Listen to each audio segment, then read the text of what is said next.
የዚህ መርሃ ግብር ተከታታዮች እንግዲህ ለመጀመሪያ ጊዜ በዚህ በዘመዴ ቲቪ መምጣቴ ነው። አዲስ ዩቲዩብም አስተዋውቃችኋለሁ፣ ፍኖተ ርቱዓን የሚል እሱን በሰፊው በተከታታይ ትምህርት እንገናኝበታለን። ስለዚህ አዲስ መገናኛ መጀመሬን እንድታውቁልኝ ነው። በእርግጥ በአሁኑ ለመጀመሪያ መግቢያ አድርጌ ላቀርብላችሁ የፈለግኩት ነገር ምንድነው? ስለ አመራር ነው። ለምንድነው ስለ አመራር የምናወራው? የኢትዮጵያ ሕዝብ ለዘመናት ብዙ መስዋዕትነት ከፍሏል።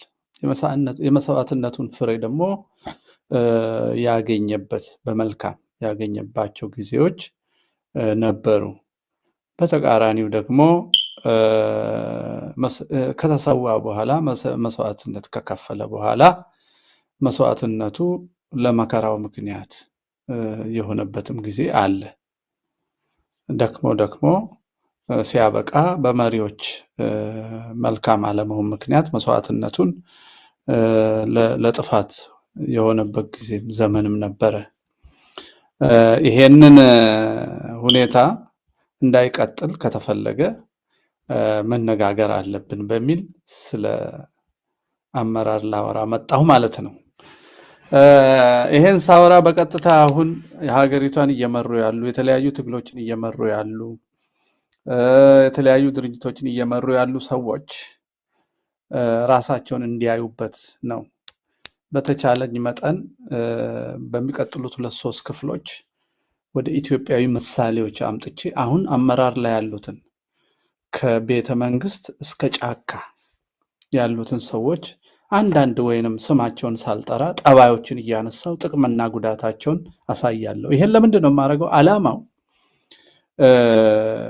የኢትዮጵያ ሕዝብ መስዋዕትነት ከንቱ የሚሆነው ወይንም መልካም ፍሬ የሚሆነው የመሪዎቹ ስነ ልቦና የመሪዎቹ ደግሞ ነጽሮተ ዓለም ወይንም ዓለምን የሚገነዘቡበት ስለ ራሳቸው ያላቸው ሐሳብ፣ ስለ ሀገር ያላቸው ሐሳብ፣ ስለ ዓለም ያላቸው ሐሳብ፣ ለትውልድ ያላቸው ምኞትና ርዕይ እና ለአመራር የሚሰጡት ትርጉም ላይ ተጽዕኖ ስላለው የስነ ልቦና ጤንነታቸው ጤናማ የሆነ ስነ ልቦናና በሽተኛ የሆነ ስነ ልቦናን በተራቀቀና ሳይንሳዊ በሆነ መንገድ ለምሁራን ለማስረዳት ሳይሆን ገበሬዎች፣ ወጣቶች፣ ህፃናትና እረኞች ሳይቀሩ በቀላሉ አውቀው ራሳቸውን መስዋዕትነታቸውን ከንቱ ከሚያረግ መሪ እንዲርቁ ወይንም መስዋዕትነታቸውን ለትውልድ ለሀገር ፍሬያማ የሚያደርግ መሪ ለይተው እንዲከተሉ ለማድረግ የሚያስችል ሐሳብ ለማስተላለፍ ነው። በአሁኑ ጊዜ በሰሜኑ ኢትዮጵያ እና በምዕራብ ኢትዮጵያ ከፍተኛ የሆነ ደም መፋሰስ አለ። የሚጸዳ ዘር አለ፣ የሚጸዳ ሃይማኖት አለ፣ የሚገደል አለ፣ መንግስት የሚዘምትበት አለ። ይሄንን የሚዘመትበት ህዝብ ወይንም ክፍለ ህዝብ ህልውናውን ለመጠበቅ መልሶ ደግሞ የሚታገልበት አለ። የሚያጠፋውን መሪ አለው፣ አልጠፋ የሚለውን መሪ አለው። አጥፊ መሪዎች እንዴት ነው የሚወለዱት? አልሚ መሪዎች እንዴት ነው የሚወለዱት? አልሚ የምንላቸው ለጊዜው ችግራችንን ስላቃለሉ ብቻ ይጠቅማሉ ማለት አይደለም። የሆነ ጊዜ የስነ ልቦና በሽታቸው ሲገለጥ መርተው ለህዝብ የሚጠቅም ቦታ ሳይሆን የሚያደርሱት መርተው ሌላ አዲስ መከራ ሊያስታቅፉ ስለሚችሉ ከአሁኑ ትግል ላይ ያሉ ሰዎች የመሪዎቻቸውን ጤንነት የሚመረምሩበት መስፈርት እንዲያገኙ ነው ይሄን መርሃ ግብር የምሰራው። መሪዎች በሽተኛ የሚሆኑበት ወይንም ጤናማ የሚሆኑበት ደግሞ ሁኔታዎች አሉ። እሱንም እየተገነዘብን እንድንጠነቀቅ ነው። ለምሳሌ ሰዎች በተፈጥሮ መልካም ስለሆኑ ለሌላ ሰው መልካም አመራርን ሊሰጡ ይችላሉ። የሚመሩበት አውድ ደግሞ ሲወሳሰብ ሀገርን የሚያህል ነገር ሲሆን ደግሞ ሀገር ፈለቅ የሆኑ ትምህርቶች፣ በታሪክ የነበሩን እውቀቶች፣ የማህበረሰቡ መዋቅር እሱ ሁሉ ደግፏቸው ባህሉ ደግፏቸው ሰውን፣ ህዝብን፣ ሀገርን፣ ዓለምን ሁሉ ሊመሩ ይችላሉ። በተፈጥሮ መልካም ስለሆኑ ከተፈጥሮ የሚያገኙት እውቀት፣ ጥበብ፣ ዝንባሌ አለ። ከታሪክ ደግሞ የሚያገኙት ከማህበረሰባቸው መዋቅር ትውፊትና ልምድ የሚያገኙት ደግሞ ወይንም ከሀገር ፈለቅ ትምህርት የሚያገኙት ደግሞ አቅም አለ፣ መልካም አቅም አለ ማለት ነው። እሱን አድርገው ምን ያደርጋሉ? የህዝባቸው መስዋዕትነት ለትውልድ የሚተርፍ ፍሬያማ ያደርጉታል። በተቃራኒው ግን በተፈጥሮ ያገኙትን እንኳን እንዲያጡ ማህበረሰባቸውን አገር ፈለቅ ዕውቀታቸውን መዋቅራቸውን ሁሉ እንዲንቁ እንዲጣሉ እንዲጠሉና የህዝብን መስዋዕትነት ለህዝብ መከራ እንዲሆን አድርገው የሚያጠፉ መሪዎች እናገኛለን። በኢትዮጵያ በጣም የታወቀ ነው ይሄ። አበበ አረጋዊን የመሰለውን አርበኛ የገደለው መንግስቱ ነዋይ በውጪ ትምህርት ተመርቶ ነው። ሀገሩን ያዳነው አርበኛው አበበ አረጋዊና ሌሎቹ ኢትዮጵያውያን አርበኞች ደግሞ በሀገር ፈለቅ ዕውቀታቸው፣ በሀገራዊ ሴቶቻቸው፣ በማህበራዊ መዋቅሮቻቸው እና በእምነቶቻቸው ተመርተው ነው። በዲግሪ አይደለም። በዲግሪ ግን ተገደሉ። አእምሯቸው የታጠቡ ለጠላት የሚሰሩ መሪዎች ሀገር ፈለቅ ዕውቀት ላይ የተመሰረቱ ለሀገር የሚሰዉ ሰዎችን አጠፏቸው። ስለዚህ የምሳሌ ይሰጠናል። ስለዚህ የመንግስቱ ነዋይን ስነ ልቦና የቀረጸው ዘመናዊ ትምህርትና የሱን ወንድም ግርማሜ ነዋይን ከአሜሪካ አምጥቶ ትላላቆቹን አባቶቻችንን ጀንክ ያሰኘው አእምሮ የተገኘው ከባዕዳን ነው። ይሄ አእምሮ በሽተኛ ነው። አሁን እኔ በሚቀጥሉት ተከታታይ ክፍሎች የማቀርበው በኢትዮጵያ ውስጥ ያሉ መከራዎቻችን እንዴት ከመሪዎቻችን ጋር እንደሚገናኙና ህዝብን እንደሚያሳስቱ አሁን ባለው ትግል ላይ ደግሞ ሰው እንዲጠነቀቅ ደወል ለመደወል ነው ማለት ነው የመጣሁት እና በትዕግስት እንደምትከተሉኝ ተስፋ አደርጋለሁ። በኋላ ወደ መጨረሻ በሀገራችን በቅርቡ ያየናቸውን አሁን ቅድም መንግስቱ ነዋይን ጠቅሻለሁ፣ ግርማሜ ነዋይን፣ መንግስቱ ኃይለማርያም፣ መለስ ዜናዊን፣ የኢሃፓ መሪዎችን፣ የመኢሶን መሪዎችን፣ የህወሓት መሪዎች፣ የኦነግ፣ የኢህአዴግ፣ የብልጽግና መሪዎችን፣ የፋኖ መሪዎችን ሳለ መጨረሻ ላይ በተለይ ደርግና ኢሃፓ መኢሶን ያለፉ ስለሆኑ አሁን በህይወት ያሉና አሁን ባለንበት መከራ ውስጥ የሚሳተፉት ወይንም አሁን ባለንበት መፍትሄ ውስጥ የሚሳተፉትን መሪዎች ደግሞ አነሳለሁ። ለምንድን ነው የማነሳው? ሰምተን እንድንተው ሳይሆን ሰምተን እርምጃ እንድንወስድና ራሳችን እንድናድን፣ መልካሞቹን እንድንደግፍ፣ ከክፉዎቹ እንድንርቅ ነው። እንግዲህ የስነ ልቦና በሽታዎች መካከል አንዱን ነው የምመርጥላቸው። ሁሉንም ከነካካውኝ አመት ይፈጅብናል መርሃ ግብሩን ባጭሩ በአንድ ወር ወይ በሁለት ወር ለመጨረስ ካስፈለገ አንዱን ብቻ በሽታ መርቄ በሽተኞቹን አነሳለሁ ማለት ነው እና ጥናት ቀርብላችሁ። ይሄ ዳሰሳዊ ጥናት ነው። ዓላማው ቅድም እንዳልኩት ነው። አንዱን ነው ማነሳው ብያለሁ። ያም የበዛ ራስ ወዳድነት ያላቸው የበዛ ራስ ወዳድነት በሽታ ወይንም ናርሲሲስቲክ ፐርሶናል ዲስኦርደር ወይንም በዛ የሚመሩ መሪዎች ላይ ነው ማወራው ማለት ነው። 3 ክፍል ይኖረናል፣ ከዛም ሊበልጥ ይችላል። በሚቀጥለው እናንተ ጥያቄዎችን ስታመጡ ስትከራከሩኝ የበለጠ አብራራለሁ። አሁን ዝም ብዬ ጥናቱን እኔ ዳሰሳ ያረኩትን ጥናት አወርዳለሁ ማለት ነው። ለምሳሌ በአብይ አህመድ ጓደኞቹ የህወሓትና አንዳንድ እየተያዩ ያሉ የአማራ ፋኖች መሪዎችን ሁሉ ላነሳ ስለሚችል ትከራከሩኛላችሁ። በዛ ክርክር ውስጥ እንማራለን ማለት ነው እና በኢትዮጵያ ህዝብ በአጠቃላይ በኢትዮጵያ የህልውና ተጋድሎ እንደ ሀገርና እንደ ክፍለ ህዝብ አሁን አማራ የሚያደርገው ለምሳሌ ወይንም ኦሮሞ ሊሆን ይችላል ወይ ሶማሌ ሊሆን ይችላል። እነዛን ተጋድሎች የሚመሩ ሰዎችን ጤንነት ነው የምናየው በኋላ ስንጨርስ። አሁን ግን ከታሪክ ነው የምመጣው። አሁን ወደ ስሜት እንዳንገባ፣ ግለሰብ ለመከላከል ግለሰብ ለማጥቃት እንዳይመስልብኝ እንዳይሆንብኝ፣ እናንተም እንደዛ እንዳታዩት ታሪክ ነው የማወራው መጀመሪያ ማለት ነው። ታሪክ ነው የማወራው። የናርሲሲስት መገለጫዎች አሉ። ባጭሩ ይሄን እንዳስሳለን። የጥናቱ ዘዴ በሚመለከት ያደረኩት ነገር ነው። በተግባር በህወሓት በብልጽግናና በፋኖ አደረጃጀት ውስጥ ያሉትን ዳሰሳ በተግባር ማየውን ማስታወሻ መጀመሪያ አዘጋጅቼ ያስኩኝ። ጥናቱን እንዴት እንዳዘጋጀው እንድታውቁልኝ ነው። ኢትዮጵያ ውስጥ አሁን ያለውን በህይወት የምናየውን እኔም ራሴ የማውቀውን በማስታወሻ አደራጀሁኝ ማለት ነው። ሁለተኛ ምን አደረኩኝ? ኢንተርኔት ውስጥ ገባውና ሳይንሳዊ ጥናቶችን ፈለኩ። በመሪዎች ላይ የተደረጉ ሳይንሳዊ ጥናቶችን ፈለኩ ማለት ነው። ሶስተኛ በቀጥታ በአሁኑ ጊዜ በአብይ አህመድ አመራርነት እና ሌሎች ግለሰቦች ደግሞ ከሱ ባላነሰ አመራርነት እየተፈጸመ ያለው መከራ ደግሞ ሊስት አረኩ። መሪው እንዲህ ቢያደርግ ኖሮ ይሄ መረካ አይኖርም በሚል የማወዳደሪያ ስልት አድርጌ የራሴን ማስታወሻ አደራጀው። ከዛ እነዚህን ሶስት ነገሮች ታሪክን አየው፣ የህወሓትና የብልጽግና የሚያደርጉትን ነገር አየው እነ ፋኖን ጨምሬ። ከዛ በመስመር ላይ ያሉትን ታሪካዊ ጥናቶች አደረግኩኝ። አሁንበት መከራን ማን እንዴት ቢመራ ነበር፣ እንዴት ብንመራ ነበር መከራው የሚቀለው የሚለውን ደግሞ የራሴን ማገናዘቢያ ሰራው። እሱን ነው ማቀርብላችሁ ማለት ነው። ስለዚህ ከህይወታችን ጋር በቀጥታ የተገናኘ ነው። አሁን ካለነው ህይወት ጋር ብቻ ሳይሆን ከተስፋችን ጋር የተገናኘ ስለሆነ ትግልን ወይ ተጋድሎን ክፋትን አስቀርቶ መልካምን ለማንበር እና ለትውልድ ተስፋ ለመስጠት የዚህ የበዛ ራስ ወዳድነት ወይንም በእንግሊዝኛው ናርሲሲስት ወይንም ብለው ሰዎች የሚገልጹትን እሱን ነው በተከታታይ የማቀርብላችሁ ከምሳሌ ጋር። የበዛ ራስ ወዳድነት እንደ ስነ ልቦና በሽታ የሚከሰተው ምንጩ ከቤተሰብ ከወላጆች የልጅ አስተዳደግ ጀምሮ በአንድ ተቋም ውስጥ ለረጅም ጊዜ የሚሰሩ ሰዎች የሚወርሱት ከማህበረሰብ የሚወርሱት በማህበረሰብ ውስጥ የሚዳብር የሚወርሱት ሳይሆን የሚዳብር በሽታ ነው።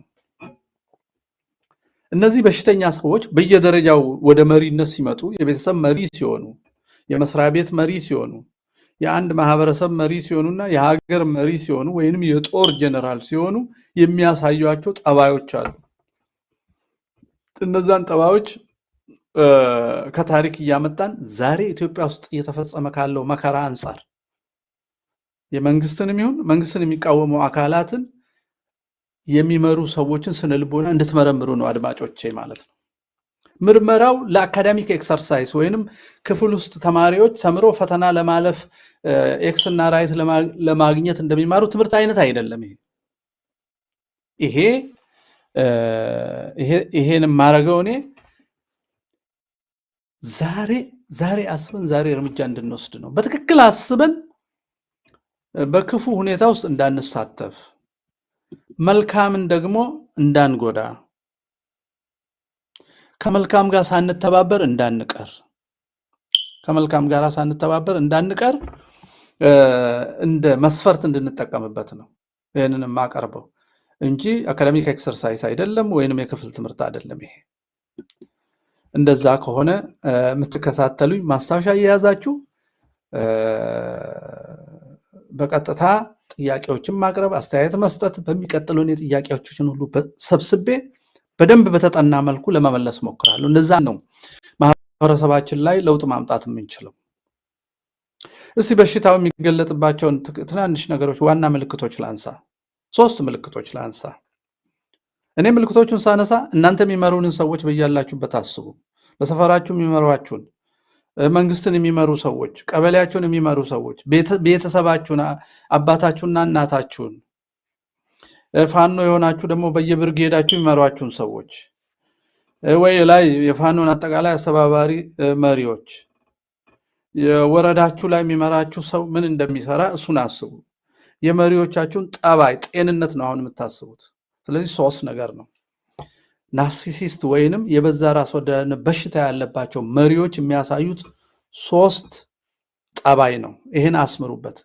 መርሃ ግብራችን ካሁን በኋላ ለ3ም ለ4ም ይሁን ተከታታዩ በእነዚህ በ3 በሽታዎች ምልክትነት መፍትሄ እያነሳን ነው ትግሎቻችን ድካማችን ከንቱ እንዳይሆን መሪዎቻችን የምንመርጠው ማለት ነው። የመጀመሪያው የበሽታው መገለጫ ራስን አይተኬና ብቸኛ አድርጎ መመልከትና ማቅረብ። ራስን አይተኬና ብቸኛ አድርጎ መመልከትና ማቅረብ፣ ከሁሉም እበልጣለሁ ከኔ የተሻለ ሰው የለም የሚል ድምዳሜ ላይ መድረስ ነው የመጀመሪያው የበሽታ ምልክት።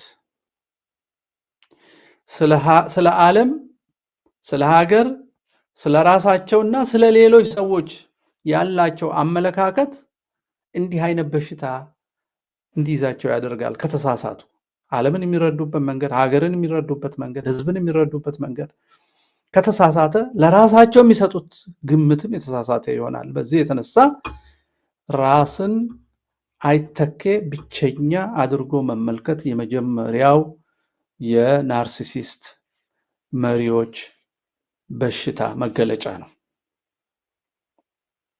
ሁለተኛው በሽታ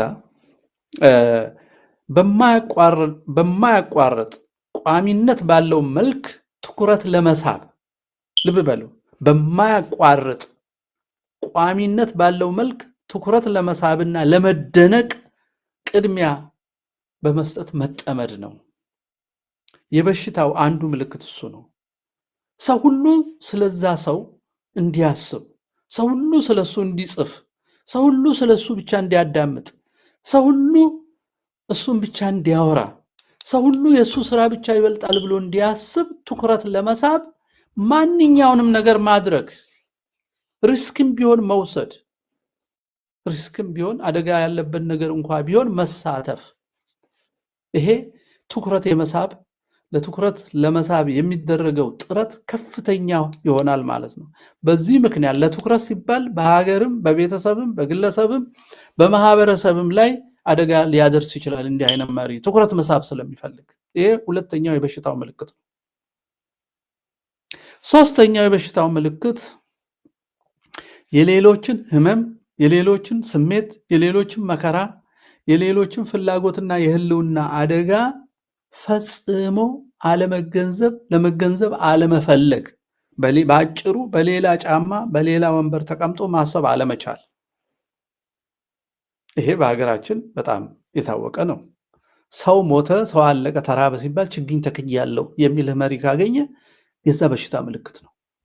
ይቅርታ ወደ ኮንክሉዥን ሄድኩ። እኔ አጠቃላይ ትምህርቱን ለማንሳት ፈልጌ ነው። እነዚህ ሶስት ባህሪያት ራስን አይተኬና ብቸኛ አድርጎ መመልከት እና ማቅረብ፣ በማያቋርጥ ቋሚነት ባለው መልክ ትኩረት ለመሳብና ለመደነቅ ጥረት ማድረግ፣ የሌሎችን ህመም ፈጽሞ አለመጋራት እና የራስን ነገር ብቻ ማውራት። ሚሊዮን ሰው ተፈናቀለ ስለ እዚህ ጋር ይሄው ህንፃ ሰራውልህ፣ ሲኖዶስ ፈረሰ ስትለው ይሄው የብሔር ብሔረሰብ እኩልነት መጣ እያለ ሰማያዊውን ነገር እንኳን ከራሱ ፍትወት ጋር ዝቅ እያደረገ የሚሰራ ሰው ካገኛችሁ የዛ በሽታ ተጠቂ ነው ማለት ነው። የሌሎች ህመም አይሰማው። እነዚህ ሶስት ባህሪያት ደግሞ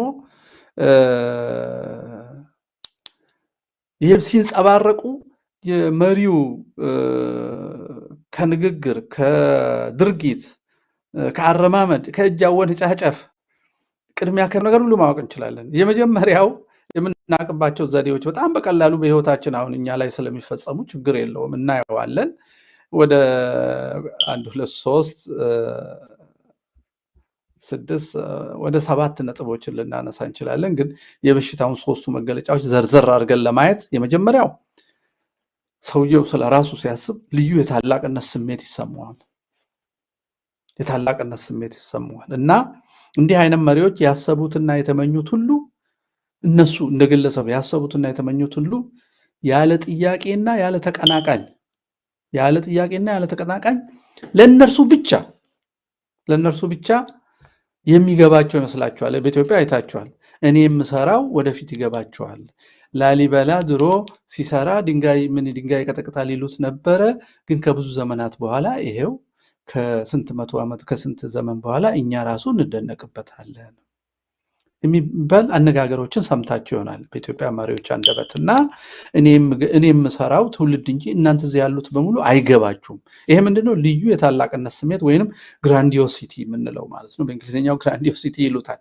ልዩ የታላቅነት ስሜት ነው። እነሱ ያሰቡትና የተመኙት ሁሉ ለሌላ ሰው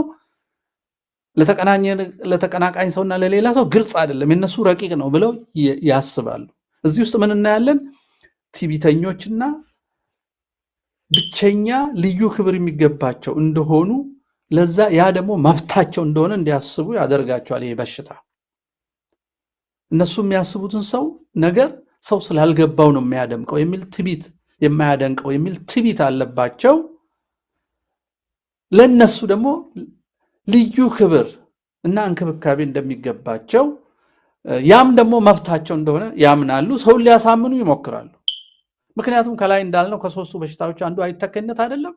እኔም ማልተካ ስለሆነ ለኔ ማንኛውንም መስዋዕትነት ከፍላችሁ ጠብቁኝ፣ ሙቱልኝ፣ ኑሩልኝ፣ ፕሮፓጋንዳ ስሩልኝ፣ ይመላችሁን ሁሉ አድርጉ ወደሚል ከፍተኛ ትዕቢት ይገባሉ ማለት ነው። የሰሩት ሁሉ በሌላ በማንም ሌላ ሰው ሊሰራ የማይችል ይመስላቸዋል። እንደዛ ብለው ያስባሉ። ይሄ ብዙ ጥናት አለው። እንደው እነዚህ ክፍሎች ካለቁ በኋላ ጥናቶችን እንደገና በዚሁ በዩቲዩብ ላይ ሰዎች እንዲያነቡት ከቴሌቪዥኑ ውጪ ባለው እለጥፈዋለሁ። ጽሁፎቹን እየቆራረጥኩ አስቀምጥላችኋለሁ፣ መረጃዎቹን፣ ሪፈረንሶቹ ማለት ነው። ይሄ በትልቅ ጥናት ላይ የተመሰረተ ነው። ሁለተኛው የይገባኛል አባዜ ነው። ኢንታይትልመንት፣ ይገባኛል። እንዲህ አይነት ደግሞ ሰዎች ሲበዙ ይገባናል ወደሚል ይሄዳሉ። ይገባኛል የሚል መሪ ይመራቸዋል። እሱን የተከተሉ ሁሉ ይገባናል ይላሉ። በተቃራኒው አይገባቸውም የሚል ሰው ይፈጥራሉ። አይገባቸውም የሚሉትን ሰዎች ደግሞ ያጠፋሉ። ይሄ ነው ወደ ጄኖሳይድ የሚሄደውና ኢትዮጵያ ውስጥ እያየን ያለ ነው። በሌላ ዓለምም ያየ ነው። ይገባኛል እነዚህ በዚህ በናርሲሲስት ወይንም በዛ ራስ ወዳድነት የተለከፉ ሰዎች አንዱ የይገባኛል አባዜ ነው። ኢንታይትልመንት የምንለው ማለት ነው። ይገባኛል። በዚህ አባዜ ስነ ልቦና የተለከፉ ሰዎች አቅማቸው የላቀና ከሁሉ እንደተሻለ ስለሚያምኑ በዚህ ምክንያት ሌሎች ሰዎች ለነርሱ ፍላጎትና ዓላማ መሳካት የሚያገለግሉ ንብረቶቻቸው አድርገው ይመለከታሉ። ስለዚህ የነሱን የማያገለግል ሰው ህግ እንደጣሰ ይቆጥሩና ህግ ማስከበር ወደሚል ጉልበት ወደ መጠቀም ይሸጋገራሉ። ደካማ ጎናቸውን የሚነግራቸውን ሰው ጠላት ያደርጉታል። ከነሱ የተሻለ የሚሰራ ሰው ካለም ይጣሉታል። እንዲህ አይነቱ ስነ ልቦና ግንኙነቶችን ያውካል። ከአገራት ጋር የሚገኝ እርስ በርስ በመስሪያ ቤት ውስጥ በሀገር ደረጃ በሚኒስትሮች መካከል ሊሆን ይችላል፣ በሚሊተሪ መሪዎች መካከል ሊሆን ይችላል። እንዲህ አይነት ጠባይ ያለው መሪ ካለ ግንኙነቶችን እጅግ ያውካል። ግለሰቦችንም የአእምሮ መታወክ ውስጥ ያስገባቸዋል። ይጨነቃሉ። ወዴት እንደሚመራቸው ስለማያውቁ፣ ድንገት ጠባያቸው ስለሚቀያየርና ሐሳብ ስለማይቀበሉ ጤናማን ሰው ያሳምሙታል። ወይንም የተሰጠውን ኃላፊነት ጥሎ እንዲሄድ፣ እንዲሰደድ ወይንም ተቃውሞ እንዲታሰር፣ እንዲገደሉ ሊሆን ይችላል። እነሱን የሚቃወም ሰው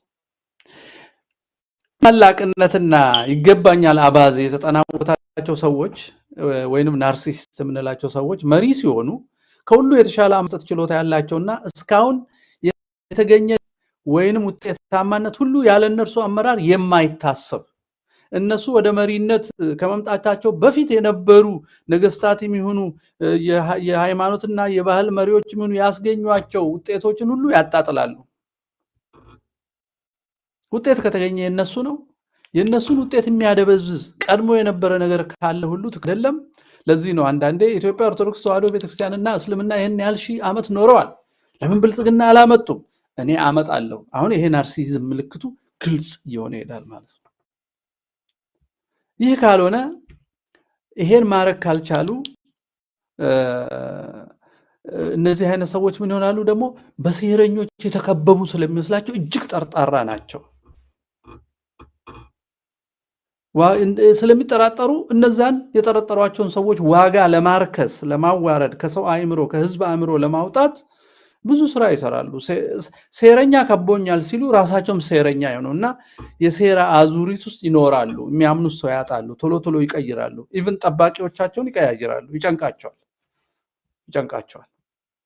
ሌላው ደግሞ ሶስተኛው ጠባያቸው በሌሎች ትከሻ ለግል ማስረፍ ይፈልጋሉ። ይሄ ኤክስፕሎይቴሽን ኦፍ አደርስ የምንለው በሌሎች ትከሻ በሌሎች ድካም የራሳቸውን ዝና ለማሳደግ ይለፋሉ። ሌሎች ጓዶቻቸው የህይወትን መስዋዕትነት ከፍለው ውጤት ሲያመጡ ለራሳቸው ለማስመዝገብ ይሯሯጣሉ። ባልደረቦችን የተለያዩ መረጃዎችና ሐሳቦች በማቅረብ ያምታቷቸዋል። ሐሳቦቻቸው ሁሉ ቋሚ አይደሉም እና ከጋራ ድል በጋራ ከሚገኝ ድልና ውጤት በላይ ለግል ትርፍ ቅድሚያ መስጠትን ስራዬ ብለው ይያያዙታል። በዚህ የተነሳ በስራቸው ሊያድጉ የሚችሉ የሳቸውን የነዛን መሪዎች ጉድለት ሊሞሉ የሚችሉ ሌሎች መሪዎችን ይፈሯቸዋል። ስለዚህ ሁል ጊዜ በዙሪያቸው በአማካሪነትም በረዳትነትም የሚሰበስቡ ሰዎች ደካማ ተገዥነት ስሜት ውስጥ ያሉትን ሰዎች ብቻ ይሆናል።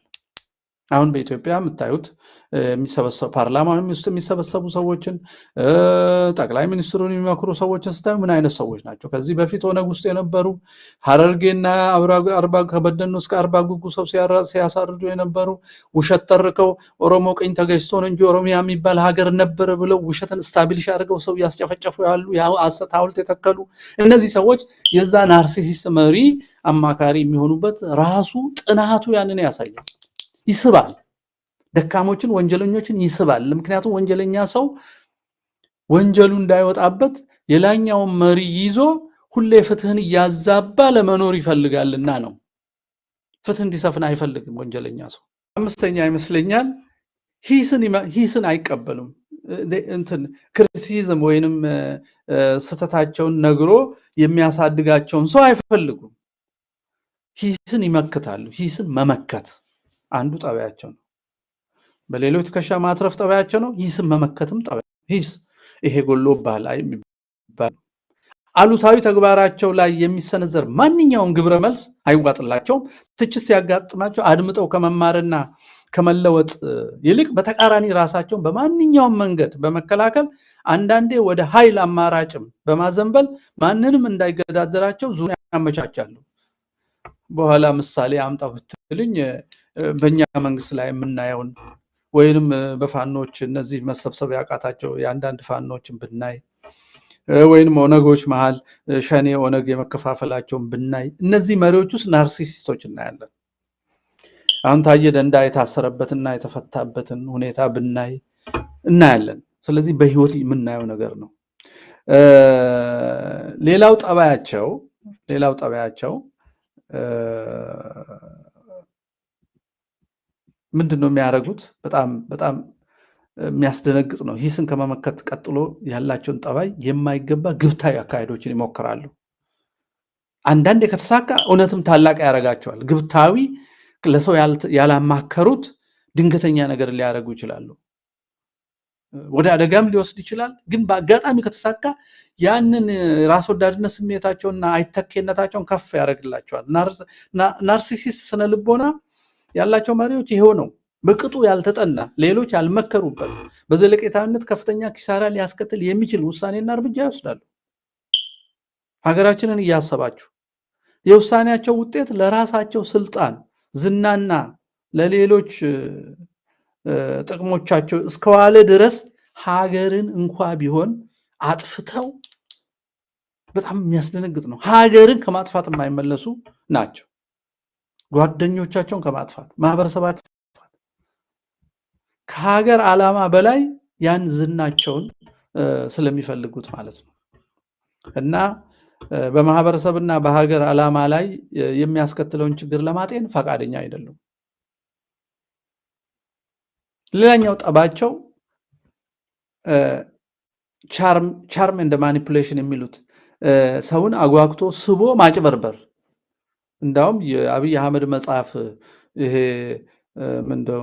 መንበርና እርካብና መንበር የሚለው እሱ ነው። ስቦ ማጭበርበር ማለት በሬ ሆይ ሳሩን አይተ ገደሉን ሳታይ ብለ ትስቅበታለህ፣ ወደ ገደል ታስገባዋለህ ይላል የአብይ መጽሐፍ። ይሄ ናርሲሲስቶች አንዱ መገለጫ ነው። ሳቢና አጭበርባሪ ይለዋል። ስነልቦናዊ ማንነታቸውን መርዛማና አፍራሽ ቢሆንም በአንደበታቸው ግን ብዙ ሰዎችን መሳብ የሚችሉበትን ሁኔታ አጥንተው ጊዜያዊም ቢሆን ይጠቀሙበታል። ደጋፊ ለማብዛትና የግል ፍትወታቸውን ለማርካት ሲሉ አሳሳችና ብዙዎች የሚወዱትን በጊዜያዊነት በመናገር እና በማድረግ ወይንም በገንዘብና በስውር ደጋፊዎቻቸው በኩል የተክለሰውነት ግንባታ በማድረግ ብዙዎችን በዙራቸው ይሰበስባሉ። ከዛ በኋላ ያጠፏቸዋል። ናርሲሲስቶች እንደዛ ናቸው። እንግዲህ ናርሲሲስት መሪዎች ባላቸው ራሳቸውን ብቸኛ ታላቅ፣ ብቸኛ አዋቂ፣ ብቸኛ አይተኬ እና ክብር የሚገባቸው መሆናቸውን ለማረጋገጥ ብለው በሚወስዱት ደፋርና ግብታዊ ውሳኔዎች እና ድርጊቶች በአጋጣሚ ለአጭር ጊዜ ጠቃሚ ነገር ሊያደርጉ ደግሞ ይችላሉ። ጠቃሚ ነገር እያመነቱ ሳያደርጓቸው የቀሩ ነገሮችን በማድረጋቸው ድንገት ለህዝብም ለሀገርም የሚጠቅም ነገር ሊያደርጉ ሊከሰት ይችላል። ያ ደግሞ መልሶ ይጎዳቸዋል። የሞራል ለከት ስለሌላቸው ያ የተሳካው ነገር ለሌላ ትዕቢታቸውን የበለጠ ስለሚያጠናክር ጎጂነታቸው ግን ያን ያህል የጨመረ ይሄዳል። በሌላ ሰው ጫማ ሆነው ማሰብ ስለማይችሉ እርምጃቸው ብዙ ሰው ያቆስላል፣ ጓዶቻቸውን ሳይቀር ማህበረሰቡና ሀገርን ዘለቄታዊ ጥቅም በሙሉ አደጋ ላይ ይጥላል ማለት ነው። ብዙሃንም ማጭበርበር ይሄ ተክለሰውነት ገንቢ ፕሮፓጋንዳ፣ ኔትወርክ ማዘጋጀት፣ ስስና ተወዳጅ ጉዳዮችን ለንግግር መርጦ መጠቀም፣ አስቀድሞ የሚያውቅባቸውን ከዚህ በፊት ነውራቸውን የሚያውቅ ሰው ቶሎ ማጥፋት። ለምሳሌ የህወሓት የኦነግ የብልጽግና መሪዎችን የፋኖ አመራሮች መካከል እነዚህን ልናይ እንችላለን ከፈለግን ከፈተሽን ማለት ነው። እኔ አሁን መንግስት ውስጥ ሁላችሁም ስለምታውቁ ነው። ፋኖ የሚሆኑ ኦነግ ውስጥ ያሉትን መሪዎች ግን በቅርበት ቀስ ብለን መፈተሽ እንችላለን፣ ገና ሳይጎዱን። ሌሎቹ እየጎዱን ስለሆነ ስለምናውቃቸው እንደፈለግ ስማቸው መጥራት እንችላለን። አደባባይ ላይ ወጡ ናቸው። ግን የፋኖ የኦነግ ሌሎቹን ግን ለመጥራት ታረጋ አለብን ማለት ነው። የሚሻሻሉ የሚድኑ ሊሆኑ ስለሚችሉ ስልጣን ላይ ያሉት ግን እስከነበሽታቸው ስለሆነ ወደ ፍጹም ስልጣን የመጡት መናገር መቻል አለብን። አብይ አህመድ በ7 ዓመታት የስልጣን ዘመኑ በወሰናቸው ግብታዊ ህዝባቸውን ባላማከለ የሌላውን ህመም ታሳቢ ባላረገ መንገድ በሚወስኑት እና በሚሰጡት አመራር የኦርቶዶክስ ክርስትና፣ አማራ፣ ትግሬ፣ ክርስቲያን፣ ኦሮሞዎች ከፍተኛ የማይቀለበሱ አደጋዎች ውስጥ ገብተዋል። የሰው ጅምላ ፍጅት፣ መፈናቀል፣ መሰደድ፣ መጠለያውን በፖሊሲ ደረጃ ማጣት፣ ወደ ከተማ አትገባም እስከመባል እንግዲህ ደርሰዋል። ከዚህ የበለጠ ጉዳት የለምና ናርሲሲስት የአንድ ሰው ስነልቦና በሽታ ተከታትሎ መረዳትና በሽታውን እንዲታከም ማድረግ፣ ወደ መሪነት እንዳይመጣ መታገል ለኢትዮጵያ ህዝብ በጣም አስፈላጊ ነው። ይህ ሁሉ መከራ የመጣብን በጥቂት ናርሲሲስቶች ስሜታችንን ኮርኩረው ተስፋ ሰጥተው እንድንከተላቸው አድርገው ኃይል ካበጁ በኋላ እንዴት እንደምንኖር መበየን ጀመሩ። ቻሉ፣ ማሰር ቻሉ፣ ማጋዝ ቻሉ፣ ማፍረስ ቻሉ፣ ማስራብ ቻሉ፣ ማሰደድ ቻሉ። ለምን? የምንወደውን እየተናገሩ ጊዜ አግኝተው ስልጣን ይዘው እኛ የምንፈልገውን እየተናገሩ እነሱ የሚፈልጉትን አሰሩን ማለት ነው። ስለዚህ ስለ ናርሲስት መሪዎች መነጋገርና መጠንቀቅ አስፈላጊ ነው። በተለይ አሁን ትግል ላይ ያላችሁ ሰዎች ቁጭ ብላችሁ አስቡ። ራሱን ከፍ የሚያደርግ እኔ የሚል አይተኬ ነኝ የሚል ሰው ያጠፋናል።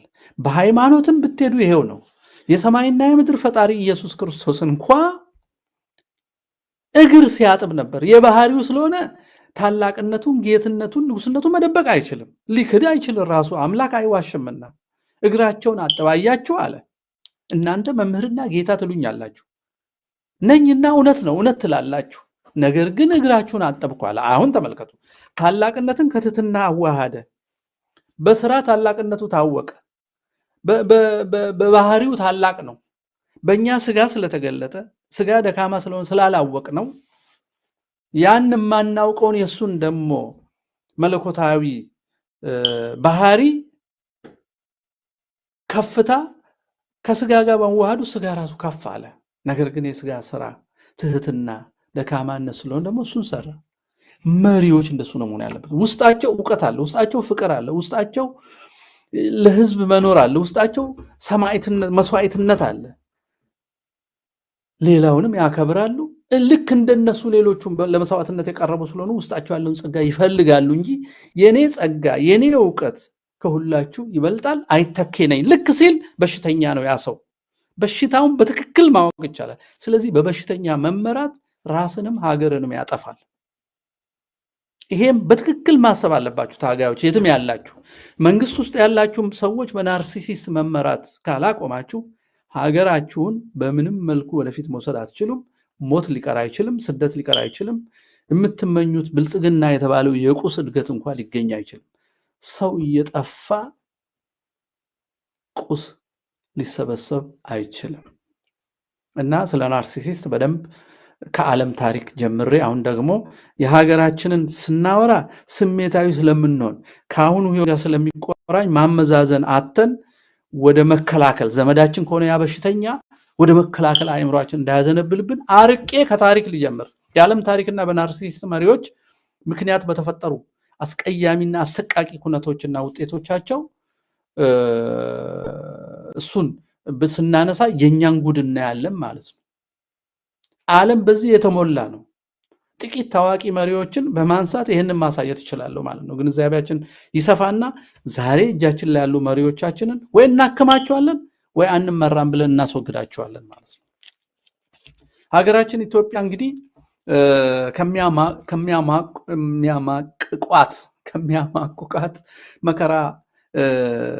መከራዎች ውስጥ መንስኤዎቹ ብዙ ቢሆኑም ለምሳሌ የቅኝ ግዛት ተረፍ የኤርትራ መገንጠል እንግዲህ 60 ዓመት በባዕድ መገዛታቸው አኩሩታቸው የ3000 ዓመት ታሪካቸውን ክደው በናርሲሲስቶች ተመርተው ከትልቁ ሀገራቸው ተለይተው መለየትን ነፃነት ብለው በበዓል ያከበሩ በስደት አለቁ። ናርሲሲስት ሰዎች ሲመሩን እንዲህ አይነት ስህተት እንሰራለን እንደ ህዝብ ማለት ነው።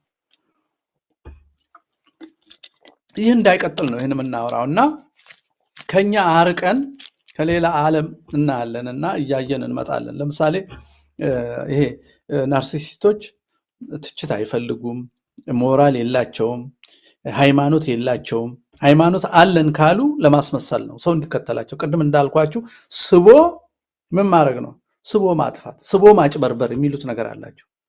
አትራክት ኤንድ ማኒፑሌት፣ ስቦ ማጭበርበር፣ አቅርቦ ማጥፋት፣ ሳረውን አሳይቶ ገደል መክተት የሚሉት የብዙዎቹ ናርሲሲስቶች መገለጫ ነው። ሞራል የሚባል ነገር የላቸው። ሃይማኖታቸው ስልጣናቸው ዝናቸው ነውና ክብራቸው ነው። አምላካቸው አሁንም ለራሳቸው የራሳቸው ነው የሚያመልኩት። ከኔ የተሻለ ሰው የለም ስለ አይተኬ ነኝ ስለሚሉ ናርሲሲስት ነው። ይሄ በሽታ ነው። ህዝብ በሽተኛን ከተከተለ ይታመማል። በተጨባጭ እንመልከት። በዓለም ታሪክ ያሉት በጣም በዓለም ከሚታወቁት ትላልቅ ሰዎች አሻራቸው እስከ ዛሬ ካሉት አንዱ ናፖሊዮን ቦናፓርት ነው። ናፖሊዮንን እንግዲህ ከላይ ያነሷቸውን ሶስቱን የናርሲሲስት ምልክቶች ይታይበታል። ናፖሊዮን በዘመናቸው ለሀገራቸውና ለዓለም መከራን ካተረፉ ሰዎች መካከል ነው የሰውዬ። ናርሲሲስት ስብዕና አለው። እንመልከት። እንዲሁም ሆኖ ግን ትልቅ ነገር ደግሞ ሰርቷል። ቅድም እንዳልኳችሁ ናርሲሲስቶች አይተኬ ለመሆን ሲሉ ለዝና ሲሉ ሪስክ ይወስዳሉ ብያለሁ። አደጋ ቢያስከትልም ሪስክ ይወስዳሉ። ናፖሊዮን በወሰደው ሪስክ ትልቅ ሀገር መፍጠር ችሏል። አውሮፓን ለመሰብሰብ ሞክሯል። ልብ በሉ። የዚህ ሰው የልዩ ታላቅነትና ይገባኛል አባዜ ለራሱ የሰጠው የተጋነነ ሰብዕና እና ምኞት አጠቃላይ አውሮፓን በዘላቂነት የለወጠ ነበረ። ምክር ባለመስማት ትዕቢተኝነትና ማናህሎኝነት በክረምት ሩሲያን በመውረር የራሱን ፍጻሜ ብቻ ሳይሆን የአውሮፓንም ሁኔታ ወስኖታል። ያን ሁሉ እንግዲህ ያንጋጋ ዓለምን ሁሉ እየወረረ ነበርና በጣም በሚገርም ሁኔታ ቢመክሩት አልሰማ ብሎ ሩሲያን በክረምት ወረረ ማለት ነው። ከዛ ያ ሁሉ ጉዞ ተደናቀፈበት። በኋላ በሰፊው አስተዳደጉን ለምን እንደዚህ እንደሚያስብ አሳያችኋለሁ። አሁን ለማስተዋወቅ ነው። ሁለተኛው ጁሊየስ ቄሳር ነው። ጁሊየስ ቄሳር ራሱን የዘላለም ገዢ ብሎ የሰየመ ነው። ለሀገሩና ለዓለም አስፈላጊና የራሱን አይተኬነት ልዩ ታላቅነት ለማሳየት ባደረጋቸው አዳዲስና ግብታዊ ተቀባይነት የሌላቸው ውሳኔዎች ብዙ ጠላት ማፍራት ችሏል። በዚህ ምክንያት ጠላቶቹ አጥፍተውታል፣ ገለውታል። በሰው እጅ ነው የሞተው ጁሊየስ ቄሳር። አስተዳደጉን ምን እንዳመጣ በሽታዎቹን በሶስቱ እየለካን እናያለን። ሌላኛው ክሊዮፓትራ ነች። ክሊዮፓትራ በምታበጃቸው ስትራቴጂካዊ ጉድኝቶች ስትራቴጂክ አሊያንስ ከከሌ ጋር በሰራ ይሄን ውጤት አገኛለሁ ለራሷ አስልታ ከሌሎች ነገስታት ከሌሎች አካላት ጋር በመታገኝነት በልዩ ጥበበኛ ስልቶቿ ጥበብ አላት። ይገርማችኋል። ከፍተኛ የስልጣን አቅም ደረጃ ላይ የደረሰች መሪ ሆና ነበረ። ይሁን እንጂ ሁሉንም የስልጣን ምንጭና ዘርፍ ለመቆጣጠር በነበራት ከፍተኛና ያልተገደበ ፍላጎት ለውድቀት ተዳረገች። እሷም ናርሲሲስት ነበረች። ጥበብ አላት፣ ጥበቧን የገደለባት ጥበቧን ለሰው ልጅ ጥቅም እንዳይውል መጨረሻ ላይ ያደረገባት ናርሲሲዝም ነው፣ የበዛ ራስ ወዳድነት ነው። አራተኛው የምናየው አዶልፍ ሂትለር ነው። አዶልፍ ሂትለር በስልጣን ፍቅርና ሁሉም በመቆጣጠር ፍትወት በመታወሩ እና ወደ ማንኛውም ናርሲሲስት ሰው እንደ ማንኛውም ናርሲሲስት ሰው በሌሎች ሰው ልጆችና ሀገራት ላይ መከራ ያመጣ የሌሎችን መከራ እንደራሱ አድርጎ ማሰብ በሌላ ጫማ ገብቶ የማሰብ አቅም ያጣ ሰውና እንደምታውቁት አይሁድን የጨፈጨፈ ጎረቤቶቹን ያወደመ በመጨረሻ በሩሲያ እጅ ተሸንፎ የተባበሩትና አሜሪካን መጨረሻ ሩሲያ ወደዚህ እንዳትመጣ ስለሰጉ ተሯሩጠው ጀርመንን ለሁለት ተካፍለው የሱም የሰውየውን ፍጻሜ ሆነ። እዚህ ደረጃ ያደረሰው ምንድነው? ይሄ ሰውዬ መጨረሻ እኮ የሱ ዘር እንዳይዋለድ ሁሉ ተደረጎ ወገኖቹ አይጋቡ ምንም አይሉም። በቃ በጣም ስለተሳቀቁ አሁንም በእኛ ሀገር በዘር ስም የሚሰራው ይሄ መግደል፣ ማሳደድ፣ ማፈናቀል በዚህ ምክንያት የሚሳቀቅ ብሔር በዛ ስም ይኖራል፣ ብሔረሰብ ይኖራል ወደፊት በሰራው ወንጀልና ነውር እና የሂትለር ዘመዶች አይዋለዱም ነበር። ናርሲሲዝም እዛ ድረስ ነው የሚወስደው። ሌላኛው ጆሴፍ ስታሊን ነው። ምንም እንኳን ሂትለርን ለማሸነፍ ምክንያት ቢሆንም እሱም ራሱን የቻለ ናርሲሲስት ነው። በፈጠረው ግለሰባዊ ካልት ወይንም አምልኮ መሰል እይታ በፍጹም ጭካኔ ላይ የተመሰረተ ሁለገብ አብዮት ወይንም በነባርነት ላይ በማመጽ ወሰን የሌለው መከራና ስቃይ በሩሲያ የቀድሞ ሶቪየት ህብረት ሀገራት ላይ ፈጽሟል። ይሄን አስተዳደጉን እንዴት እንደሚገልጽ እናያለን በሶስቱ እየመዘንን። ሌላኛው ሄንሪ ስምንተኛ ነው። ሄንሪ ስምንተኛ የእንግሊዝ ነው። በዚህ 1509 እስከ 1549 የመራ ንጉስ ነው። ይህ ሰው ፍጹም አምባገነንነትና ሁሉን የመቆጣጠር ሉጋም የለሽ የስልጣን ፍትወት ያለው ሰው ነው። በዚህ ምክንያት እስከ ዛሬ ለዓለም የተረፈ ችግር አስከትሎ ነው ያለፈው። እሱ ምንድነው?